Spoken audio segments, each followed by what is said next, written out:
Hello and welcome everybody to Around the Battleground. My name is LHS and I am your host as always. Today I am not joined by anybody. Couldn't get a co-host to fill in. I think honestly at this point I'm gonna stop looking for that. It's just me. This is the LHS show. I like having the big talking head. I am the Jim Rome of Smite.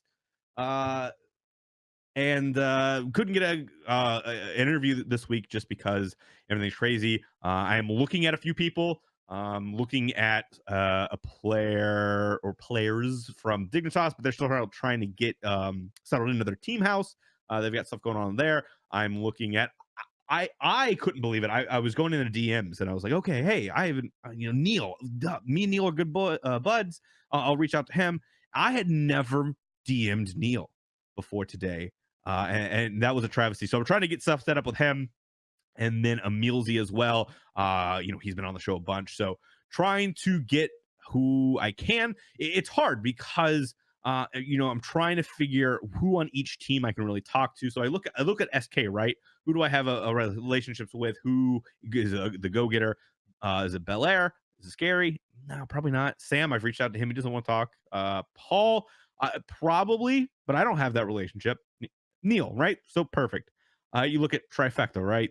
Weekend, immediately he's my guy. And then you look across other teams. I look at Pittsburgh Knights.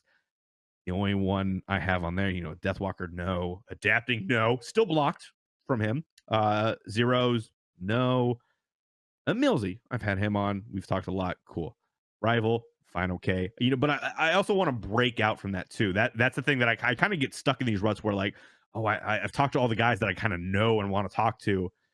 So I got to break out of that and start bringing new people. I'm hoping now that everybody's kind of like centrally located and they're like the content push and team house content and stuff. Hopefully be able to try to get some new people that we haven't talked to before for this season and split and everything.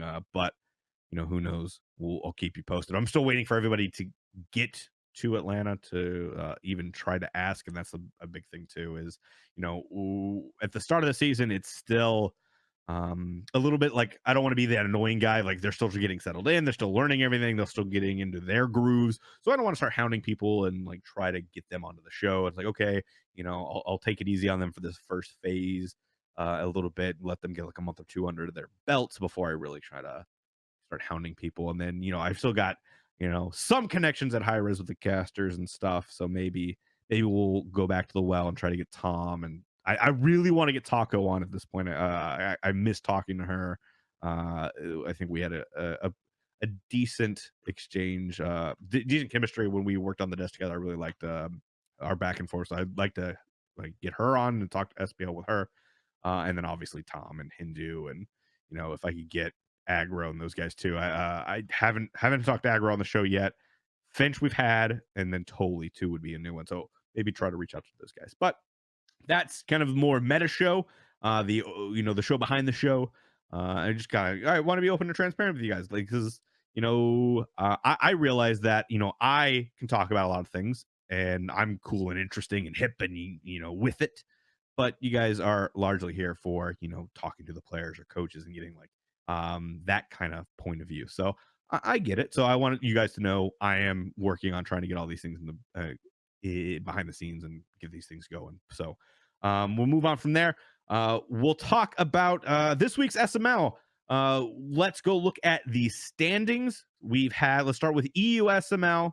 That this week was Flashpoint still at the top. Simplicity gets that number 2 spot. Queso and Out Cold rounding out the bottom. Not sure what to say. Out Cold, this was their week. We talked to Alpha Jackal last episode, right? Out Cold is in that position where they really need to capitalize. If they they're at that moment where if they keep losing, they're not going to be able to turn around.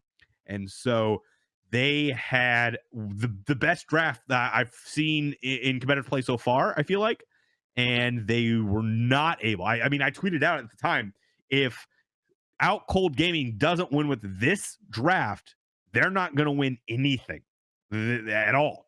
And sure enough, they lost with that draft and then didn't win. So I I don't know what's going on behind the scenes with Out Cold. I don't know if there's just an apathy, there's a lack of heart and effort. It's really hard to say that about those players. Pretty Prime, he was one of the best mids in the world last year and has really given it his all the time. But now this in the SML, is he doing that? Dimmy, is he in the same boat? It's really hard to say. And I don't know what the problem is with the squad. It Something's off. This feels very much like me. I said it last week to Alpha Jackal that they feel like CLG, where from last year, where something isn't right. They should be winning games and they're not, and they're just not on the same page. They don't look great. So I want to see some changes. I don't know. It's hard to say what you do. Who do you get? How do you replace? What ADC do you try to get? Because I think definitely there are points to look at. I think Frostiak has regressed from last year. But what jungle do you get to replace him? It's not like it's the biggest field for EU junglers in the SML. I mean, you can't poach from another team, right? I don't know. It's hard to say. Unless they do like a trade, but even then, I don't think anybody would do it. It's rough. I don't know that I believe Out Cold can put it together. What if, we're approaching the point where Out Cold might not win that second game, and if they don't, they're out. So we might be in a point where Out Cold gets relegated, and this coming off the fact that like EU Combine has had like 2 teams show up. So it blows my mind. I don't think anybody really could have foresaw that Out Cold was going to underperform this bad. We all talk about SSG Gold and how bad they are, but I don't think anybody foresaw that EU would be in the same boat. Out Cold has just looked bad, looked sloppy. They just haven't been able to put it together. On the opposite end with EU, sticking in that region, Flashpoint has looked amazing. They started off strong and then have really been able to like keep that momentum going. I've been really impressed with their play. I think Sibby has really stepped up in the solo lane. Johnny has continued to grow as a jungler, and everybody else, like, that team is working as a unit, working really, really well. And I think they might be my favorite. I really legitimately can't wait to see Flashpoint versus Armada when we eventually get that. That looks like it'll be a great match. I want to see this EU SML team get their shot to really go up against a team that could be in the SPL. And could this Flashpoint team also be in the SPL? I don't know. It'd be really interesting. I can't wait. But Queso in the middle there. They looked like they had some life. They tried some fancy things. This week didn't work. Simplicity. They did what they needed to do. They came out, had some momentum, and was able to put Queso down, won their game. And what else can you say? Maniac looked really good. Simplicity looks like they're on the same page now. We could see them try to make a run for the top. But I think Flashpoint is just the best team in EU SML right now, and I would be surprised if they really fall from grace. I mean, that is kind of Flashpoint's MO, though. We got to keep that in mind, that they have in the past tripped up and right at the finish line not been able to really pull it out. So hopefully they kind of break that curse on themselves. Going over across the pond into the NA SML scene, it's a kind of a different story. I mean, kind of a different story, but kind of not. I mean, at the top of NASML, you still have Armada, which hasn't dropped a game yet. Very dominant. And then at the bottom, you have another team who just can't get it done. Cryptic and Sanguine kind of fighting each other. Cryptic got the free win this week because Space Station couldn't play. 2 of their players got Comcasted, which, meant their internet didn't work. And then Sanguine went up against Armada and had some life. But Sanguine's a young team for competitive play, and they just couldn't get it going. they lost against Armada. I thought they might. I didn't particularly think they had a strong chance going into this game, but they didn't look like they absolutely didn't belong, but they just got outclassed. And I think Armada's going to do that to everybody. I don't think Cryptic's going to stand a chance. I think Sanguine is going to beat SSG Gold. Between Cryptic and Sanguine, I don't know which team is going to win out between those two. I would love it to be Sanguine, but I just don't know if that'll be the play. But in ASML is an ASML. It's not really anything big to talk about yet. So we're gonna go into last week's SPL. We covered, what was it, the Dignitas versus Rival to start last week, and that was a great set. Dignitas 3-2's Rival. Dignitas is the best team in the world. But what we didn't talk about was Rival and Pittsburgh Knights and Trifecta SK. SK beating Trifecta 3-0 and Rival beating Pittsburgh Knights 3-2. I'm really, really excited about the SPL at the top this year. Dignitas, Rival, Knights all look super strong, and we haven't even seen Splice play yet. The world champs.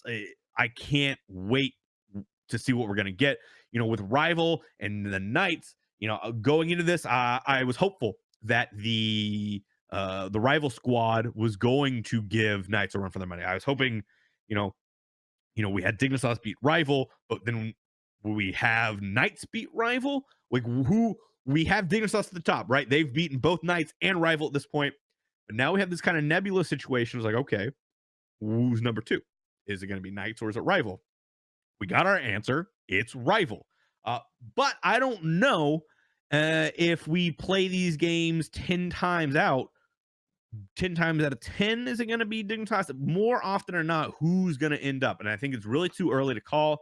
Outside of Dignitas, I think Dignitas really is something else. I think they are above the pack right now. I think they are the number one team. And I think it's pretty easy to say that at this point. But Pittsburgh Knights and Rival are right there. If Dignitas is ahead above, I mean, Rival and Knights are right there at the shoulders, like trying to get up and finish up, just nailing things down and really tightening up their squad and team play. But we talked about the Knights and how they have this instant death, random chance anytime you play them. And, we kind of saw that a little bit. Let's look down at what the game times were for that set. So game one, Knights won at 31 minutes. Game two, Rival won at 39 minutes. Game three, Pittsburgh Knights won at 25 minutes. Game four, Rival won at 26 minutes. And then game five, Rival won in 25 minutes. So it's these two teams are pretty evenly matched in that category of, like, if you do something wrong, they will punish you and they will make sure it counts. They don't let you get away with a mistake, right?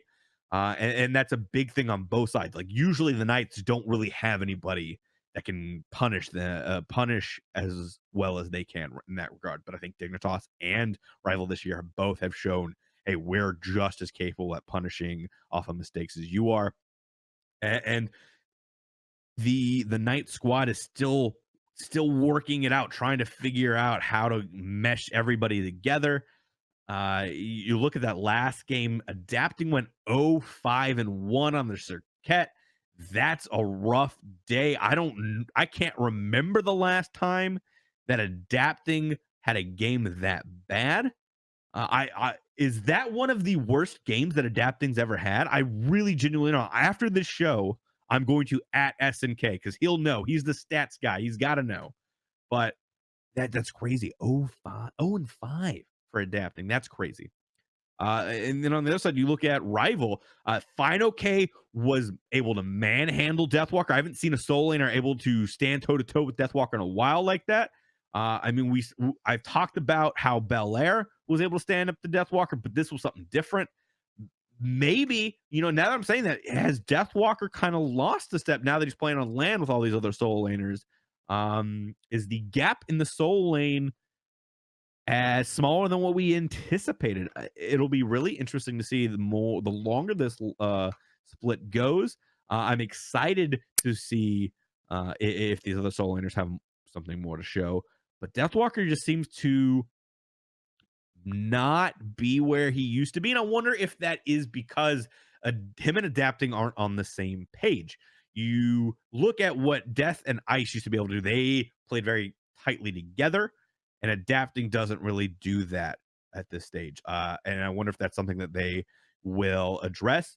I don't know. It's one of the things like we talked and joked about like the Baskin tax where he eats up all the XP and everything goes through him and you play through Baskin.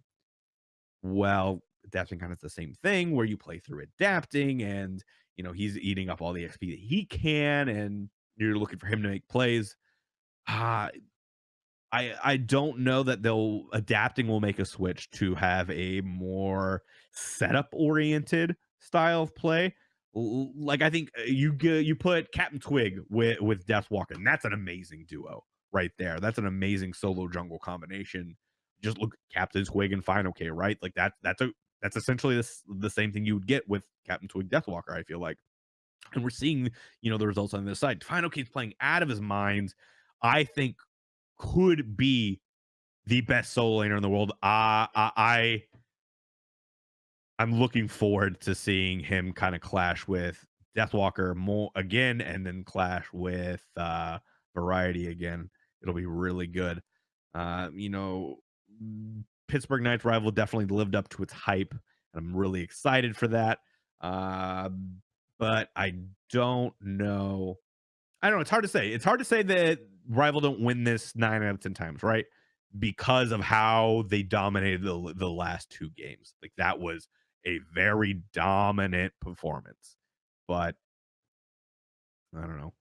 I can't wait. I think right now I would say probably Dignitas rival Knights, and I think it's a really hard group to break into, and it's a hard group to really expect to stay 1, 2, 3. I think that's a very fluid group of teams that can take games off of each other. What Obey, NRG, Dig, and Rival kind of used to be back in last year before that, right? So that's the Pittsburgh Knights and the Rival squad. After that, we had Trifecta and SK. Trifecta predicted to be one of the bottom teams and comes out and gets 3-0'd by SK. SK showed that the first week was kind of, a fluke, that they weren't just going to roll over and, they weren't just going to lose, right? They weren't going to throw games. They win game 1 in 22 minutes. They win game 2 in 24 minutes, and they win game 3 in 22 minutes. Those are very quick games. Those are very quick games for SPL. I don't know what else to say. Like, this is a team. Zatman looks to be the best that he's ever been, I think, which is really hard to say. It's so funny to see how good Zatman's doing with the struggles that Barracuda have, right? Because those two guys have been like the NA staple hunters. And everybody was calling for Zatman to be washed last year. And then he comes in this year and just starts destroying and wrecking. And I'm super excited and happy that he's kind of defied all that, right? I've been one to call for the head of Zatman, but I'm a Zap believer now. And then you got Neil, who's been playing nuts. Paul playing nuts. Paul came out this set and said, no, I know how to play mid. I know how to play the game. I'm not just going to spam Vulcan for, 3 games and lose them all. You spammed, Zhang Kui 2 games, but then I think did they ban Zhang Kui? They banned Zhang Kui last, and he couldn't play it game 2. But then they didn't ban it game 3, and he went right back on it. He did play the Vulcan game 2, though, went 0-0-8. I just think that's funny that he didn't get any kills on the Vulcan again. And didn't look the greatest. Didn't look bad. But, SK is a very interesting squad. They are my bubble team right now. They are my dark horse. I really like them. And I can't wait to see them grow, and I hope they do grow a lot as a team over the course of this split in season and year. There's a lot of talent on this roster. Belair has really come into his own as a soul laner. Zapman is back as an ADC. Sam is a SPL jungle. He is doing his job. He is growing. And then, of course, you've got Paul. On the other side, we've got Trifecta, and I don't know what to think about Trifecta. Ducky still looking a little rough. I would have thought Ducky would have been a lot better. He played King Arthur 3 games in a row, and it just didn't work. Belair played the Camazotz and just wrecked them.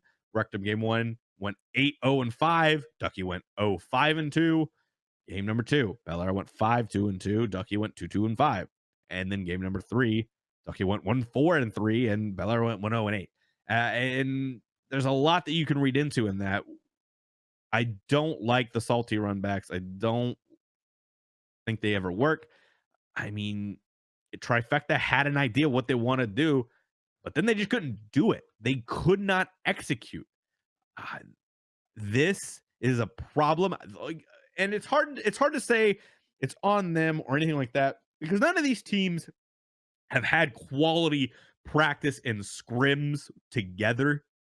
A lot of these teams are just getting there and have been there for a week and have maybe scrimmed on the same ping once. But I think we can look at Trifecta and go, yeah, that's about where we predicted Trifecta to be. Is that where they'll stay? I don't know. I still think that Ducky has the potential to be a really good solo laner. I think what Slaney pointed out to me, and I've seen scrims with Ducky, is that Ducky is probably one of the best rotation guys in Smite out of the soul lane. And what I mean by that is like he's really smart about making rotations of the team fight or making plays from solo, like going to duo and going to mid and everything like that. He's got a really good sense of timing when it comes to that kind of stuff. So I think that's kind of stuff is invaluable. And if Ducky kind of gets his shit figured out, I think he can be a really good and valuable soul laner because that skill is it's hard to teach timing. And so I think Ducky can do that. Weekend, there's a reason Weekend is still in the SPL. As much as everyone hates on him and memes on him, there's a reason Weekend's in the SPL.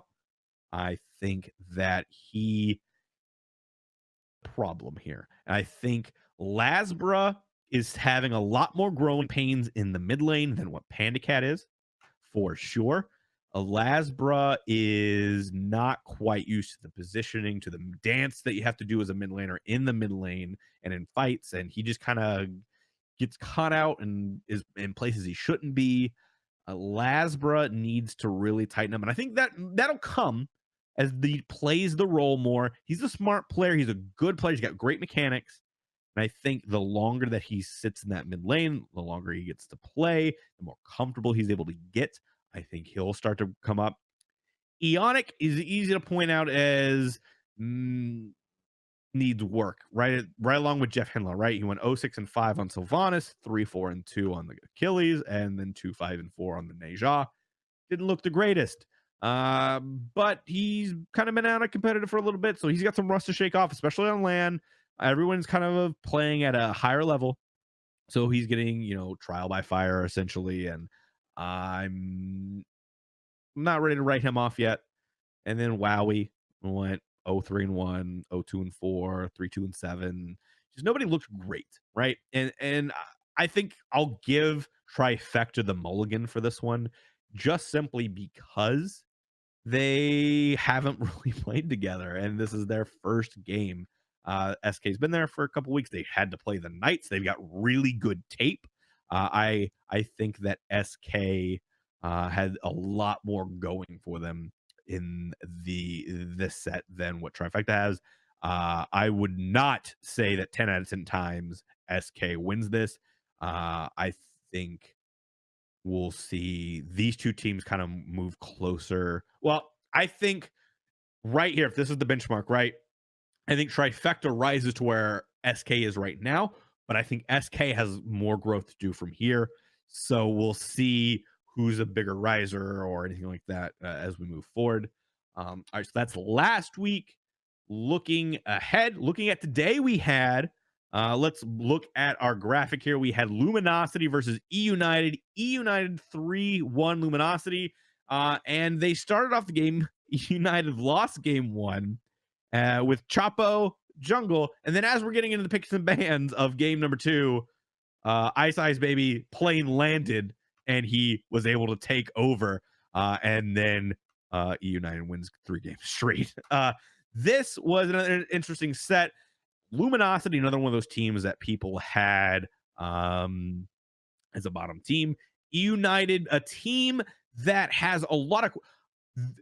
E United is the mid-level tier version of the Knights. It's a lot of players who are coming in together that if they can work together and they can figure it out and they can all operate on the same page, they can do great things. I really believe that E United can do some special things as a group. Benji Solo, Ice Ice Jungle, Big Man Tings mid, Kala support, and Vedium as ADC.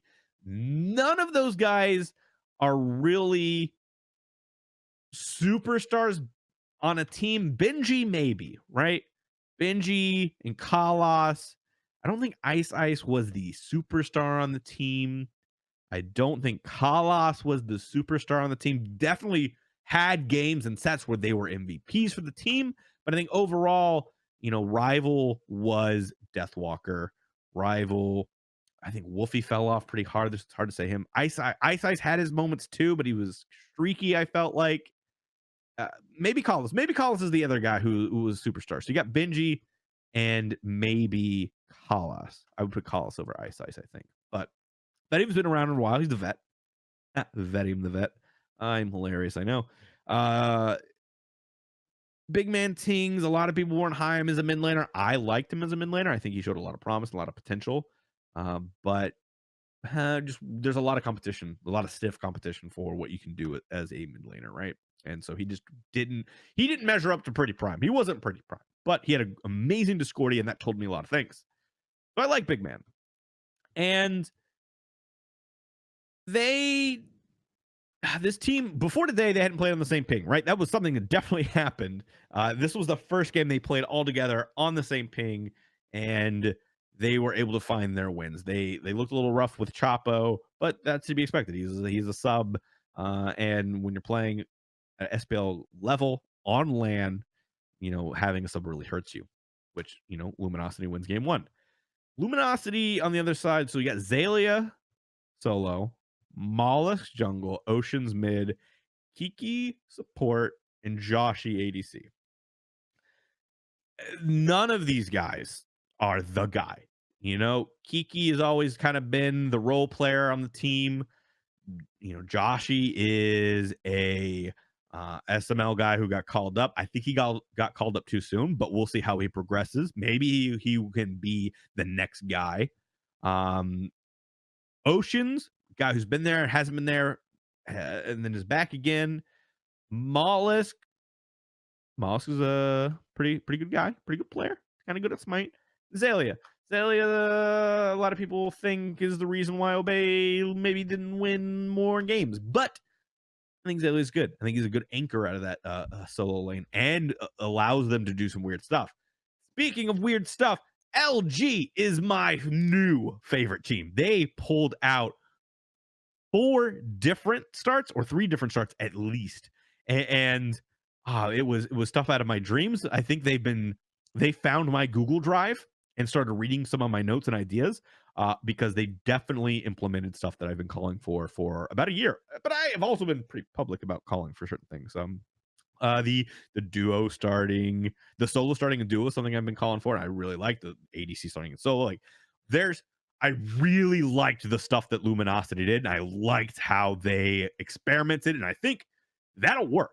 They lost, yes, but I don't dislike the things they tried. And I think that those things can work, and I don't think those starts and ideas were the reason they lost. I think they were just finessed a little bit. The game number 1 went 41 minutes, game 2 went 30, game 3 went 31, and game 4 went 27 minutes. So not super quick games, not super long games, but they were able to hold their own. I think that LG is not a as much of a bottom team as people thought. As a matter of fact, I think I might put LG over SSG at this point, unless SSG can really make some changes. LG impressed me today. I really liked what they showed me, and United, I think I definitely put over SSG as well. I'm not high on SSG. I think that's really what we're learning here. Is I really just don't like SSG and what they're doing right now, and I like these other teams more. But that's I think it's just bias. I think I have to kind of like wait and take a week off from like saying what the power rankings are. But United looked pretty good. I think that they struggled in some portions and weren't on the same page. Again, these are two teams that were their first games together, and it kind of showed. It wasn't the cleanest on either side, and they should definitely get better as the season goes on. I want to both of these two teams are kind of nebulous for me. I don't really know where I would put them.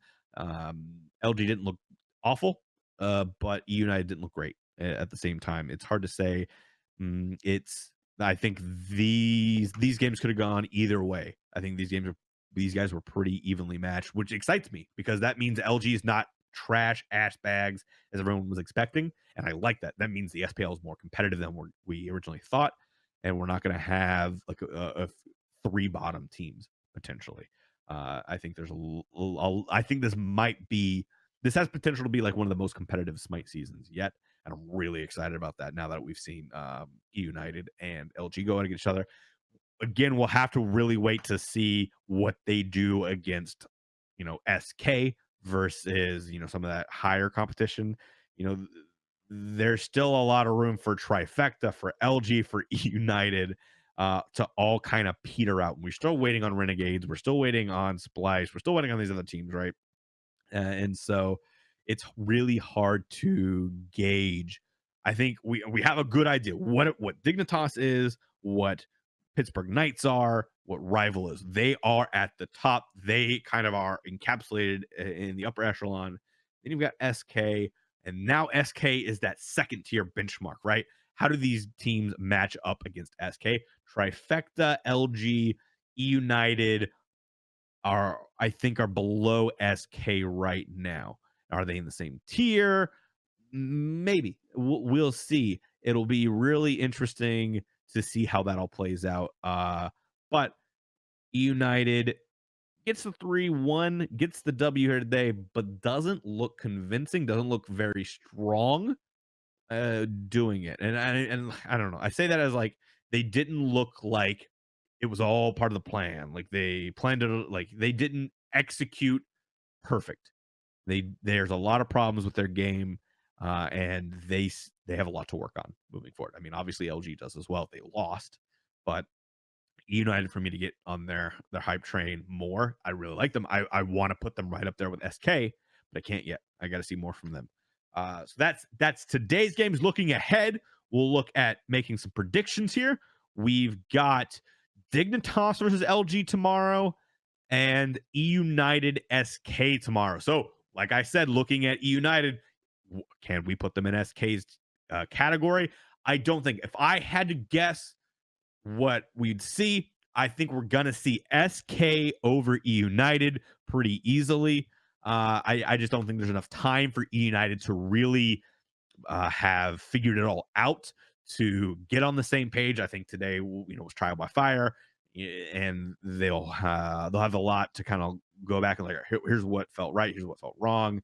It'll be interesting, but I think SK is just they're hitting on all cylinders, and unless they kind of have a big regression, they don't take United seriously, SK wins this game.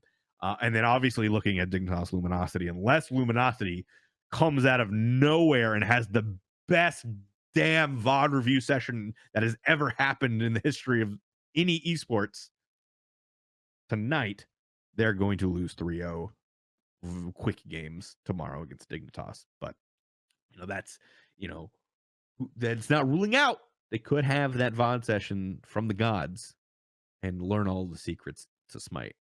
but I don't think that'll happen. So Dignitas gonna walk away with a pretty easy win. I want to see Dignitas kind of get weird with it and try to experiment with some maybe off meta stuff or some like, hey, we did this in a scrim once or twice and it kind of worked, but we don't know if it works. So let's try it and see if it does actually work and really kind of push the meta out a little bit and see what they can do. Maybe try some lower priority picks or something like that. So I know I say that, but I would also like, all right, we're gonna win by 22 minutes. Let's go. And I would respect both moves really if they just go in and just try to crush them versus like, all right, let's try to experiment a little. And then on the other side, United and SK should be a really interesting game. If this was a month down the road, I think it'd be a lot closer. But I think right now SK is just going to be able to walk away with it, and that's just due to the nature of when they got there and them having some games under the belt and just having more time together. That's really the determining factor right now. But I don't know. United. I'm not writing United off. I think they could win tomorrow, but I just don't expect them to. And that's it for our esports coverage for the SPL for the SML. Um, Not really certain what what the future holds. There's still lots of questions around the league. We're starting to learn and figure out where everybody's kind of placed, but it's still not quite there. We still haven't got everything figured out. So these games are they're going to be important. Like these first kind of feeler games, especially between that mid tier level of teams. Definitely, if you watch only one set tomorrow, watch the SK United set because that'll be really telling. I feel like that's going to be my games to watch tomorrow, um and we got to wait for SML come Tuesday, and that's just a big long wait. I told you guys at the start of the show that I was going to look at trying to get some more interviews and stuff. I'll definitely work on that. Follow my Twitter at the Zach Dick for more up to date stuff on that, and I will let you guys know if I get anybody confirmed. Just when I get people, I can get people. If there's anybody that you guys would want me to get, just don't be afraid to at me or DM me. I think I've got open DMs at this point, and I'll see what I can do. You guys make the show. Can't do it without your viewership. So I definitely want to do what I can to appease you guys. And if there's a fan favorite that you guys want me to go out and do, I definitely want to get them and put them at the top of the list. But that's it for me. Anything else I'd do after this would probably just be meaningless vamping. And I just, I'm not in the mood to just sit around and vamp today. There's not enough for me to talk about. The Smite community didn't implode on itself. That was good. And then competitive. I mean, I can always talk about how SSG is just oof, but Out Cold is also oof, and I don't think they're getting enough flack for what they're doing on the other side because I feel like people are just a little bit too scared to really call out, Pretty Prime and Dimmy, and it's kind of like the SSG effect, right? Where not enough people are calling SSG out for their poor play either. But that's just me. I'm the unpopular opinion guy. So remember everybody here at UGC, my name is LHS, and I will see you around the battleground. Goodbye, everybody.